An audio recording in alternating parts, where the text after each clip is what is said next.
खटियारे बुहाले प्रसूति महिला रास्तार अवस्था अति शोचनीय थिबारु गर्भवती घरे पहुंची पारिलानी एम्बुलेंस। आधा किलोमीटर खटियारे बुहा होई ऑटो साहाय्य मेडिकल को आसिले प्रसूति।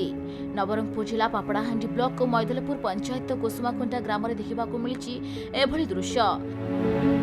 सूचना अनुसार ग्रामर डमणी प्रधान गर्भ जंत्रणा हेबारु आंबुलेंस को जोगाजोग करथिले, किंतु रास्तारे आंबुलेंस जाई पारि नथिबा हेतु अधा बाटरे अटकी रहितिला। तेबे परिवार लोक ऑटो को डाकिथिले, किंतु ऑटो आसिबारे विलंब हेबारु एक शिशु कन्या को जन्म देइथिले डमणी। घर निकटरे ऑटो पहुंची न पारिबारु आधा किलोमीटर खटियारे प्रसूति मां को ग्रामवासी साहाय्य बोही आनी ऑटोरे बसाई मैदलपुर मेडिकल को अणा जाइतिला।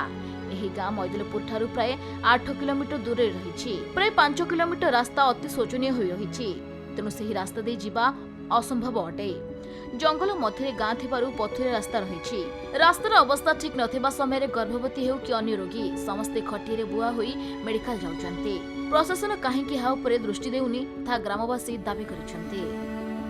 मोर बो डिलीवरी थिला राती 3टा अधेरे बथा बाहरला पूर्वर मोर बो कहला कि नाई ससुर मत बथा होची हॉस्पिटल रे नेबो बोलकरी कहले। तेणु मो भाबले अरे ये तो अम्बुलांस आसबो नाई, ऑटो गोटे खोजबार अच्छी। ऑटो मैं 4टा राति रे गली मैदलपुर जाइकिना ऑटो खोजी बोली को ऑटो भी मिलला नाई। 9टा बेले ऑटो मिलला। ऑटो मिलवा पूर्वर आमर ग्रामवासी खटियारू बांधी कर बाहर करथिले। अरे झियो गोटे जन्म हो गला। गोटे डेलीवरी पेशेंट थिला। सकाल टू एम्बुलेंस को फोन कलु। एम्बुलेंस ड्राइवर कहला तुम गाँव रे रास्ता खराब अच्छी, एम्बुलेंस गाड़ी जाई पारिबो नाई, तुमे केमिति करिकि भी अध बाटरे आण बोली कहला।